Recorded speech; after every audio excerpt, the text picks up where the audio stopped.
அடுத்த செய்தியாக கடையநல்லூர், இதுவுமே ஒரு சென்சிட்டிவ் ஏரியான்னு தான் சொல்லணும். அந்த ஏரியாவில் செண்பக விநாயகர் கோயில் அட்டக்குளம் அப்படிங்கிற தெருவில் இருக்கு. அந்த கோயிலில் இருக்கக்கூடிய செண்பக விநாயகர் கோவில் மீது முகம்மது யாசின் அப்படிங்கிறவர் செங்கல் எல்லாம் தூக்கி போட்டு சில வன்முறையில் ஈடுபட்டிருக்காரு. அது கல்லால தூக்கி எறிதல் அப்படின்னானே இது உங்களுக்கு புரிஞ்சிருக்கும். அடுத்த நேற்றைய தினம்ங்கும்போது 21/11 வெள்ளிக்கிழமை இந்த சம்பவம் நடைபெற்றிருக்கிறது. அவர் மீது விஹெச்பியை சேர்ந்த அங்க இருக்கக்கூடிய ஒரு பொறுப்பாளர் காவல்துறையில ஒரு மனு கொடுத்திருக்காரு. இவர் மீது நீங்கள் நடவடிக்கை எடுக்க வேண்டும் அப்படின்னு சொல்லியிருக்காரு. காவல்துறை எப்படி செயல்படும் அப்படிங்கிறது போக போக தான் தெரியும். இந்த செய்தியை நீங்க எப்படி பாக்குறீங்க? அவருக்கு ஒன்றும் மனநிலை பாதிக்கப்படலையே. இல்ல, அதுதான் காவல்துறை போக போக தான் அதனுடைய செயல்பாடு தெரியும்னு சொல்றேன். சரி, ஒருவேளை விசாரிச்சுட்டு, ஏன்னா கல்லால அடிக்கிறதெல்லாம் மனநிலை பாதிக்கப்பட்டவர்கள்லாம் அவங்க அப்படின்னு சொன்னாலும் சொல்லலாம், வாய்ப்பு இருக்கு. இல்ல, மனநிலை பாதிக்கப்பட்டவர்கள் கல் எங்க எறிவாங்கன்னா கோயில்ல மட்டும் தான் எறிவாங்க. மசூதியில் எரிய மாட்டாங்க, சர்ச்சில் எரிய மாட்டாங்க, ஈவி ராமசாமி சிலை மேல எரியவே மாட்டாங்க, கருணாநிதி சிலை மேல எரிய மாட்டாங்க. அது ஒரு மனநிலை பாதிப்புல இது ஒரு புது வகையான நோய் இப்ப புதுசா உருவாகி இருக்கு தமிழ்நாட்டில் மட்டும். இதுக்கு எப்படி மருந்து கொடுக்கறது இன்னும் சைக்காலஜிஸ்ட்ல பெரிய தலைய பிச்சுட்டு இருக்காங்க. இப்படி ஒரு புது வகையான மனோவியாதி வந்திருக்கு. அதனால நீங்க போலீஸ் ரிப்போர்ட்டுக்கு அப்புறம் அதை பார்க்கலாம். இந்த கல்லை எடுத்து எரியறது அப்படிங்கிறது அந்த அடிப்படை பழக்கம் எங்க தெரியுமா உருவாகுது உங்களுக்கு? இப்ப நீங்க இப்ப இந்த கோயில்ல கல் எடுத்து செங்கல்லே எடுத்து எரிஞ்சிருக்கு. சாதாரணமா கல் எடுத்து ஹிந்துக்கள் ராமநவமி ஊர்வலம் போனா கல் எடுத்து எறிவாங்க. திருவள்ளிக்கணி பிள்ளையார் சோயத்துல கல் எடுத்து எறிஞ்சாங்க. கலவரமே அதனாலதான் வந்தது. பல ஊர்கள்ல பிள்ளையார் போனா கல் எடுத்து எறிவாங்க. கல் எடுத்து எறியறதுங்கிறது அவனுக்கு எங்க சொல்லி தராங்க? இவங்களுக்கு இப்ப நம்ம ஹிந்துக்கள் காசி யாத்திரை போகணும் புனிதமா நினைக்கிறாங்க. காசி யாத்திரை போயிட்டு வாழ்நாள் ஒரு முறையாவது காசி யாத்திரை போகணும்னு எல்லாரும் நினைக்கிறாங்க. அதே போல பஞ்சாப்ல இருக்கக்கூடியவர்கள், காஷ்மீர்ல இருக்கக்கூடிய வாழ்நாள் ஒரு முறையாவது ராமேஸ்வர யாத்திரை வரணும். இப்படி நம்ம நினைக்கிறோம் ஹிந்துக்கள் எல்லாருமே. நாட்டு ஒருமைப்பாட்டுக்காக அந்த காலத்தில் ஏற்படுத்தப்பட்ட ஒரு நல்ல ஏற்பாடு. இப்ப இவன் நினைக்கிறேன் ஹஜ் யாத்திரை போகணும், ஒரு முறையா ஹஜ் யாத்திரை போயிட்டு வரணும். ஒரு பெரிய ஒரு வாழ்க்கை நோக்க மாதிரி பணத்தெல்லாம் சேர்த்து போயிட்டு வரணும். நல்லதுதான் சார். ஒவ்வொரு மதத்திற்கும் ஒரு புனித தலம் இருக்கு. நல்லதா சார். இப்ப நீங்க காசி யாத்திரை போயிட்டு வந்தா காசி யாத்திரை முடியும் போது என்ன பண்ணுவாங்க? ஏதாவது ஒண்ணு விட்டு வரணும், ஆசையை துறக்கணும். ஏதோ ஒரு காயை விட்டுவா, ஒரு பழத்தை விட்டுவா, ஒரு ஸ்வீட்டை விட்டுவா, ஏதோ ஒண்ணு. அப்ப மனிதனையும் பண்படுத்தக்கூடிய ஒரு நிலையை அந்த காசி யாத்திரையில உங்களுக்கு கொடுக்குறாங்க. இங்க ஹஜ் யாத்திரை முடிச்ச உடனே என்ன பண்றான்னா, நிறைவு பண்ணும்போது என்ன பண்றான்னா, சைத்தான் மீது கல்லை எரிந்து விட்டு நீ ஹஜ் யாத்திரை நிறைவு செஞ்சுட்டு போ. ஒரு கல்லை கொடுக்குறான்.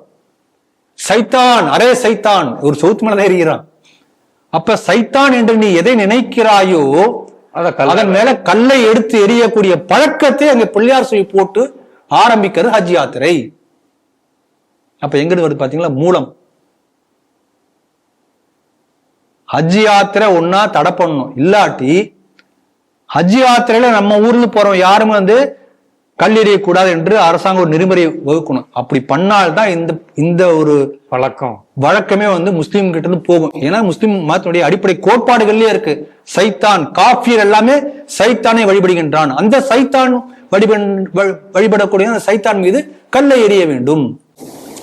இது ஒரு புனித சடங்கா சொல்லப்படுகிறது ஹஜ் யாத்திரையில. அப்படி இருக்கும்போது எப்படி அவன் எரியாம இருப்பான்?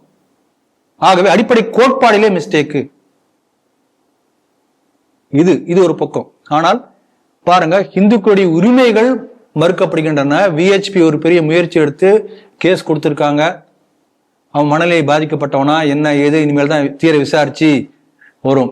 ஆனா நம்ம என்ன ஒரு விஷயம் பார்க்கலாம்னா, கிட்டத்தட்ட இதே போல ஒரு சேம் பேட்டர்ன் ரிப்பீட் ஆயிட்டு இருக்கு. இதுக்கு போலீஸ் என்ன சொல்ல போறாங்க தெரியாது அப்படிங்கிறீங்க. ஆனா இதே போல இதுக்கு முன்பு 3 செய்திகள் நாமளே பேசிருக்கோம். சிடிவில குங்குமண்டலத்துல ஒரு செய்தி, அவினாசி அப்பர் கோவில்ல கோவில் உள்ளே போய் சிலைகளை உடைச்சது, சிறுவாச்சூர்ல பல முறை நடந்தது. அவங்க பிடிபட்டவர்கள் எல்லாமே மனநிலை பாதிக்கப்பட்டவர்கள்.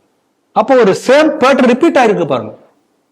காஷ்மீர்ல நான் சொல்றது பல ஆண்டுகளுக்கு முன்பு இந்த காஷ்மீர்ல பெரிய கலவரம் ஒரு பெரிய எக்ஸோடஸ், அங்குள்ள பண்டிதர்களை வெளியில துரத்தி அடிப்பதற்கு முன்பு முதல்ல என்ன ஆரம்பிக்குதுன்னா, கோயில போய் அடிப்பாங்க.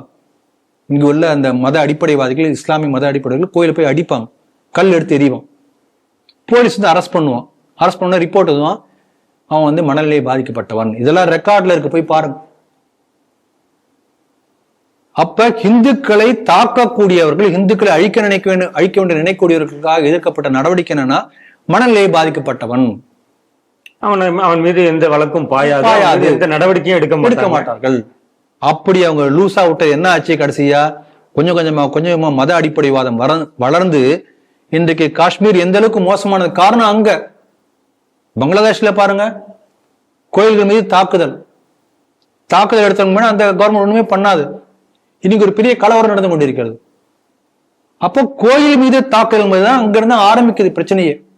ஆகவே தமிழ்நாட்டுல காஷ்மீருக்கு அடுத்தபடியாக, பங்களாதேஷ்க்கு அடுத்தபடியாக இதே போல தொடர்கதையாக கோயில்கள் மீது தொடர்ந்து தாக்குதல் நடத்தக்கூடிய ஒரு பேட்டர்ன் ஆரம்பித்திருக்கிறது. அது மனநிலை பாதிக்கப்பட்டவரா இல்லையாங்கிறது இனிமேல் தான் போய் சொல்லணும். ஆனால் இந்த இது ஆரம்பிச்சாச்சு. இந்த தமிழ்நாட்டுல பாருங்க, சனாதனத்தை ஒழிப்பு ஓப்பனா டிக்ளேர் பண்றார் உதய். அவர் இப்ப துணை முதல்வராக இருக்கார். ஆனா அவர் மேல் நடவடிக்கை யாரும் எடுக்க மாட்டேங்கிறாங்க. இதான் சூழ்நிலை. கர்நாடகால பாருங்க, ஒருத்தர் வந்து ஒரு கோயில் பக்கத்துல சாராய கடை இருக்குன்னு சொல்லி ஒருத்தர் போய் கம்ப்ளைண்ட் கொடுக்கிறாரு. என்ன பண்ணுவாங்க? சாராய கடை தூக்கல, கோயில் அடிச்சுட்டு போயிட்டாங்க. அப்ப இந்துக்களுடைய அடிப்படை உரிமைகளை கூட மறுக்கக்கூடிய அரசுகள், இந்த அரசியலமைப்பு சட்டம் கான்ஸ்டிடியூஷன் வந்து எதை அடிப்படை உரிமை என்று கொடுத்திருக்கிறதோ அந்த அடிப்படை உரிமைகளை மறுக்கக்கூடிய ஒரு அரசு கர்நாடகால இருக்கு. நான் வந்து என்னுடைய சனாதன தர்மத்தையும் என்னுடைய மதத்தை நான் பின்பற்றுவேன், அந்த அடிப்படை உரிமை அரசு சட்டம் எனக்கு கொடுத்திருக்கிறது. ஆனால் அதை வெளிப்படையாக ஓப்பனா டிக்ளேர் பண்ணி பொதுக்கூட்டத்தில் பேசக்கூடிய துணை முதல்வர் இருக்கார். அவர் மீது எந்த நடவடிக்கையும் இல்லை இது வரைக்கும். இப்படிப்பட்ட அரசு. அப்ப it's a violation of constitution. தமிழ்நாட்டிலே தான் இருக்கு, கர்நாடகால தான் இருக்கு.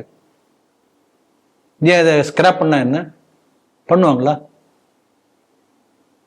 யார் பண்றதுக்கு தைரியம் இல்லை. ஆகவே இந்துக்கள் விஹெச்பியை பாராட்டுற, இந்துக்கள் தொடர்ந்து போராடணும். இப்படிப்பட்ட நபர் வந்து கைது செய்யப்பட்டு சட்டத்தின் பிடியில் நிறுத்தப்பட்டு அவர் வந்து உரிய தண்டனை வாங்கி தர வரைக்கும் விஹெச்பியோ மற்றவர்களோ ஓயக்கூடாது. அந்த பயிரோட பொதுமக்கள் இதை விஹெச்பி பண்ணிட்டாங்க, விஸ்வ இந்து பரிஷத்துடைய வேலை, ஹிந்து மண்ணி வேலை அப்படின்னு நினைக்க கூடாது. எல்லா ஹிந்துக்களும் அவருக்கு பின்னாடி இருந்து அவங்களுக்கு ஆதரவு கொடுக்கணும். கோபிநாத் அப்படிங்கிறவர் தான் அதை முன்னின்று அதை நடத்த. அந்த கோபிநாத்துக்கு வாழ்த்துக்கள். அவர் பாதம் தொட்டு நான் வணங்குறேன். அந்த கோபிநாத்துக்கு பின்னணியில் பின்புலத்தில் அந்த பயிலுள்ள அத்தனை ஹிந்துக்களும் அவருக்கு ஆதரவு கொடுக்க வேண்டும் என்று சிடிவி சார்பாக உங்களுக்கு கேட்டுக்கிறேன்.